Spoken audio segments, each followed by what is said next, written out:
नमस्कार दोस्तों, स्वागत है आप सभी का आज के इस बेहतरीन विश्लेषण में। आज हम एक ऐसी प्रभावशाली और पारंपरिक कथा को समझेंगे जो एक अटूट ईमानदारी और अंधा कर देने वाले लालच के बीच के सदियों पुराने टकराव को दर्शाती है। ये कथा हमें याद दिलाती है कि कैसे हमारे आंतरिक मूल्य और हमारे फैसले आगे चलकर हमारा पूरा भविष्य तय करते हैं।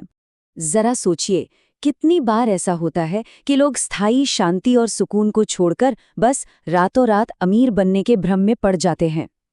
यही वो मूल प्रश्न है जो आज के इस कथा के केंद्र में स्थित है, और यही एक गहरा सवाल इस कहानी के दो बिल्कुल अलग अलग किरदारों की किस्मत को पलट कर रख देता है। तो चलिए शुरुआत करते हैं इन दो अलग रास्तों से। इस कहानी को गहराई से समझने के लिए हमें अपने दोनों मुख्य पात्रों के बीच के जमीन आसमान के अंतर को समझना होगा। यहाँ से इस प्रभावशाली कथा का आधार बनता है। एक तरफ है धनिया, एक आम गरीब किसान जो कड़ी मेहनत और पवित्र ईमानदारी में विश्वास रखता है और अपनी फसल में कभी मिलावट नहीं करता। और दूसरी तरफ लाला चंद, एक बेहिसाब अमीर व्यापारी जिसका पूरा ध्यान सिर्फ और सिर्फ मुनाफा कमाने पर है, चाहे उसके लिए दाम बढ़ाना हो या सामान में मिलावट करनी पड़े। ये कहानी इन्हीं दोनों की विचारधाराओं की टक्कर को शानदार तरीके से पेश करती है। धनिया का पूरा जीवन दरअसल एक ही असूल पर चलता है। उसका अटूट विश्वास है कि ऊपर वाला कड़ी मेहनत करने वालों को कभी खाली हाथ नहीं लौटाता। जब लाला चंद उसे धमकी देता है और बाजार के भ्रष्ट तौर तरीकों को अपनाने का दबाव डालता है, तब भी धनिया अपना रास्ता नहीं बदलता। वो अपनी सच्चाई पर अडिग रहता है। अब देखिए कैसे ये छल कपट और अन्याय कहानी को एक नया और भयानक मोड़ देता है। लाला चंद की आंतरिक जलन बहुत तेजी से एक जानलेवा षड्यंत्र का रूप ले लेती है। इस सुनियोजित साजिश की टाइमिंग पर गौर कीजिए। रात के अंधेरे में धनिया की लहलहाती फसल में जहर डाला जाता है। अगली सुबह लालाचंद अपने सोने की अंगूठी चोरी होने का झूठा नाटक करता है। दोपहर होते होते पंचायत धनिया के घर की तलाशी लेती है और शाम तक वही छुपा के रखी गई अंगूठी वहां मिल जाती है, जिसके चलते बिना किसी गलती के धनिया को गांव से बेदखल कर दिया जाता है। सोचकर देखिए, अपना घर, अपनी फसल और अपना सम्मान सब कुछ छिन जाने के बावजूद धनिया अपना धैर्य और आपा नहीं खोता। पंचायत के सामने इतने बड़े अपमान के बाद भी वो अंत तक पूरी गरिमा के साथ यही कहता रहता है, मैं गरीब जरूर हूं पर चोर नहीं। ये उसकी सच्ची नैतिकता की परीक्षा थी। और यहीं से शुरू होती है निर्वासन में धैर्य और सच्चाई की कड़ी परीक्षा। गांव से अपमानित होकर घने जंगल में असहाय निकाले जाने के बाद धनिया और उसके परिवार का असल इम्तिहान शुरू होता है। इस भयानक और निराशाजनक स्थिति में भी धनिया का परिवार अपनी दिनचर्या और शांति ज्यों की त्यों बनाए रखता है।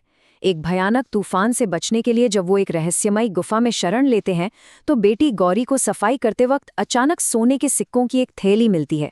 कोई और होता तो शायद लालच में आ जाता, पर इस परिवार ने इसे अपनी अटूट ईमानदारी के बदले ईश्वर का दिया हुआ आशीर्वाद माना।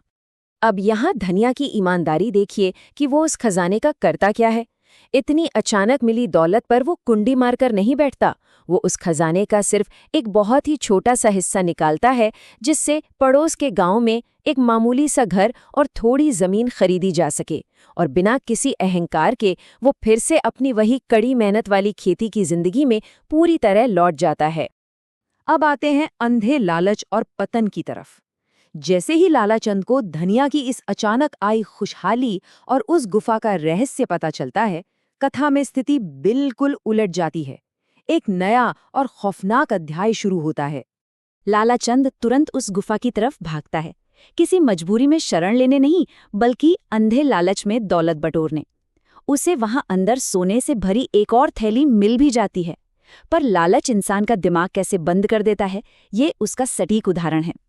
और ज्यादा खजाने की लालसा में वो उन अंधेरी सुरंगों में बिना सोचे समझे बस आगे बढ़ता चला जाता है। ये हिस्सा लालाचंद के मानसिक और शारीरिक पतन को पूरी गहराई से दिखाता है। वो उस भूल भुलैया में भटक जाता है। 3 दिन तक भूखा प्यासा खौफ के साये में जीता है। आखिरकार उसके अंदर ये बात बैठ जाती है कि ये सोना कोई वरदान नहीं, बल्कि उसकी मौत बन रहा है।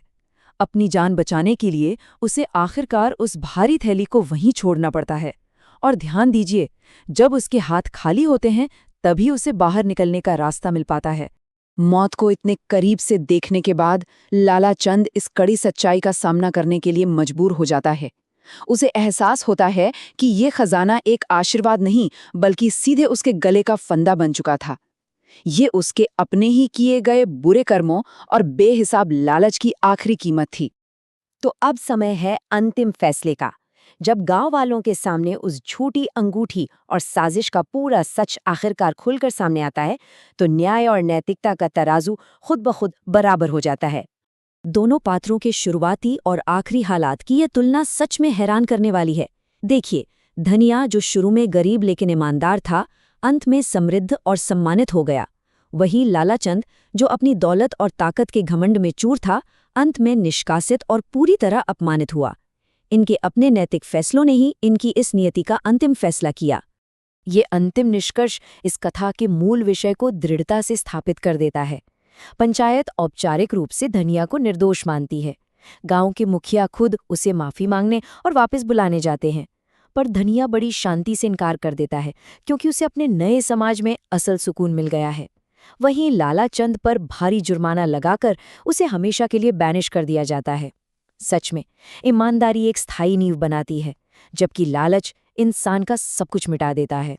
ये पूरा विश्लेषण हमें एक बहुत ही गहरे और प्रभावशाली प्रश्न के साथ छोड़ जाता है। सच्ची संपत्ति आखिर कहाँ है? उस सोने में जिसे हम छिपाकर सहेज कर रखते हैं, या उस ईमानदारी और नैतिकता में जिसे हम अपनी जिंदगी में आदत बनाते हैं? सच्ची शांति और खुशहाली की यही सच्चाई है जिस पर हम सभी को विचार जरूर करना चाहिए। आज के इस विश्लेषण में हमारे साथ जुड़े रहने के लिए बहुत बहुत शुक्रिया।